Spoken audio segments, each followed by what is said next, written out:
I think I was about first grade, so I was about 6 years old. I lived here along with all my brothers and sisters. Um, Probably for about 3 years until we moved to the housing projects. There was a boys' room with all the boys in it. There was a girls' room with all the girls in it. And somehow we made it work. You know, you can't help but be close the way we started out and, you know, two and three to one bed and, you know, just having to look out for one another. And that's what we grew up doing. And, you know, 50 some years later, we're still that way, looking out for one another.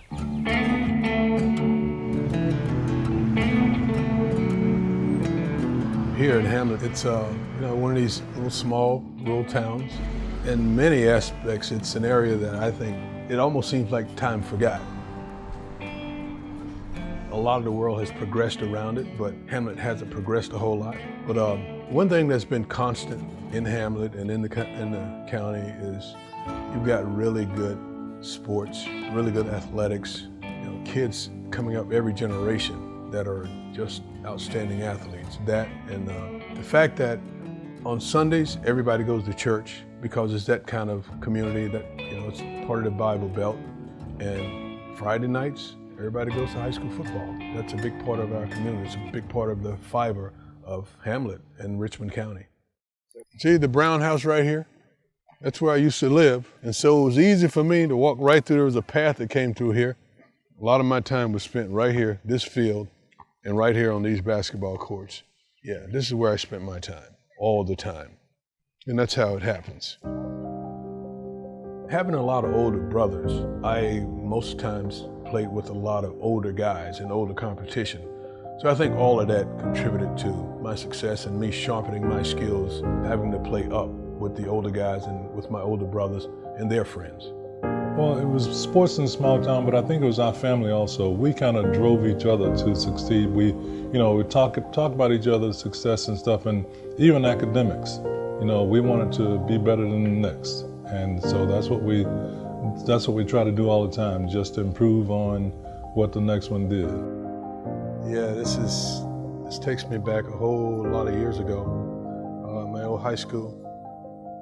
The school is very rich in its tradition of sports and a lot of their athletes.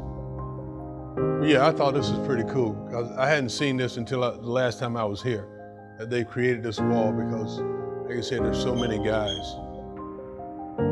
Like Division I players, many that have gone on to play in the NFL, in other places, play Major League Baseball. And so now you get to see a lot of the pictures of these guys.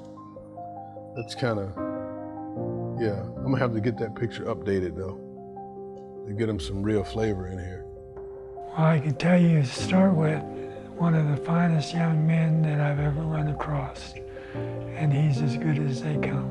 And Mike was an outstanding receiver. I didn't tell him how good he was because I didn't want him to get big-headed. There were not many that were even close to him, but Mike could have gone in any sport that he chose because he was that good.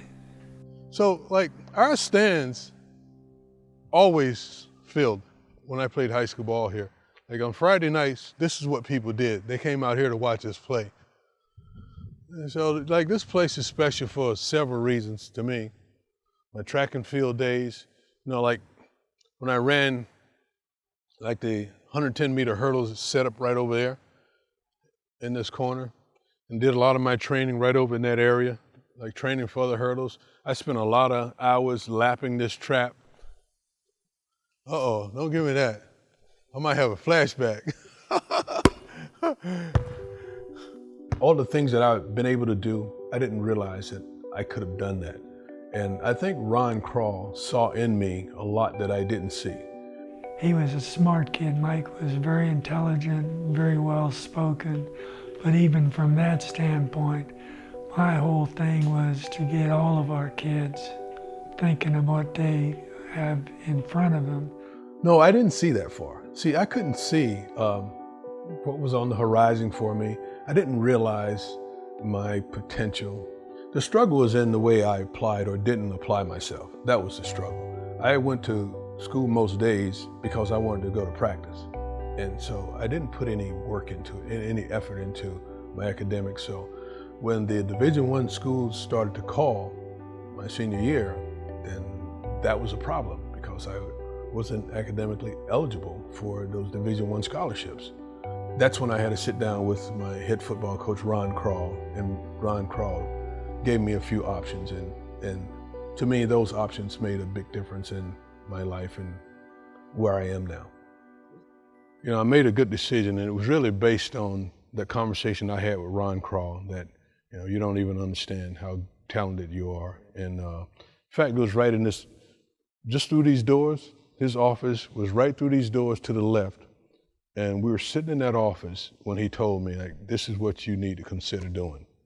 And I listened to him that day, and it made all the difference in my sports life.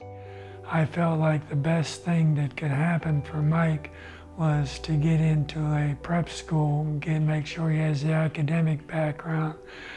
And of course he did that.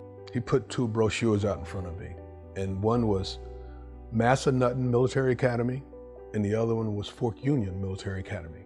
And he said, if you take 1 year at one of these schools, he said, it's gonna make a huge difference in your life. And for whatever reason, I listened to Ron Krall that day, and I'll tell you how I made the decision. I'm looking at the pamphlets, the brochures, and the things that he's saying, and the Fork Union stuff just looked better. So I said, Coach, tell these guys that I'll come to their school. So that's how I ended up at Fork Union. The best decision I ever made in my life.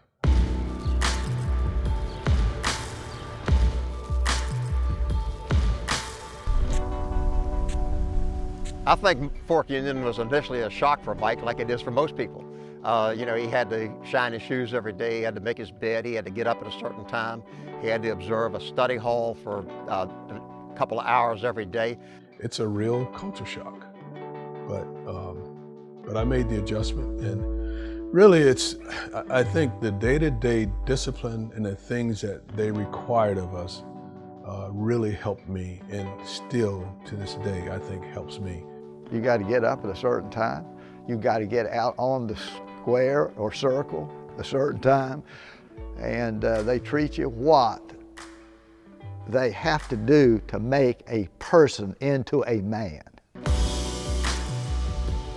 At Fork Union, the sports goes to a different level. We played against, you know, colleges in their first year players, so the whole level is different once you get to Fork Union. So you get to see what it's like to play against some of the best talent in the country. You really get to test your skills. But I did know one thing about him, that guy could do anything. I mean, he could play. And I've watched him with the Eagles, I don't know how many times reach out and catch the ball like that and tuck it in. But he was that good in basketball. You know, I was recruited in all three sports, and I have finally just told my basketball coach, hey coach, I'm not gonna go to school to play basketball. I've decided I'm gonna play football. I'm gonna either go to University of North Carolina or NC State. Well, my brother Dennis was at University of North Carolina at the time. One of the guys who was a sports writer for one of the bigger newspapers in North Carolina, he and I played basketball together in college. And he calls me and says, you know your brother signed with NC State? I said, what?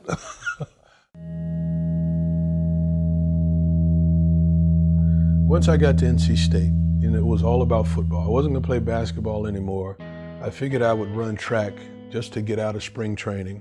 You know, I didn't do the best job of picking a school that would highlight my skills as a wide receiver. We didn't throw the ball a lot. A lot of teams didn't throw the ball that much, but he was our top receiver going into the season. We knew we would feature him. In the little bit that we did throw, we would feature him. So he would throw to the outside every now and then, but for the most part, I spent a lot of time blocking.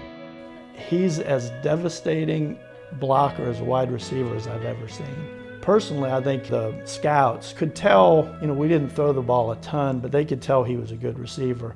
But I think his blocking his senior year really upped his stock in the draft because people got to see how tough he was. Philadelphia Eagles, first round selection.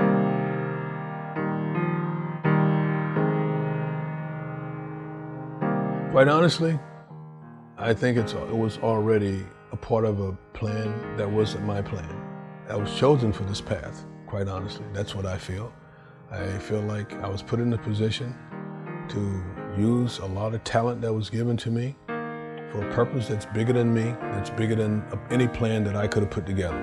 That's how I really feel about my life, that I'm just a vehicle that's being used to carry out a plan that's bigger than I am. That's my real.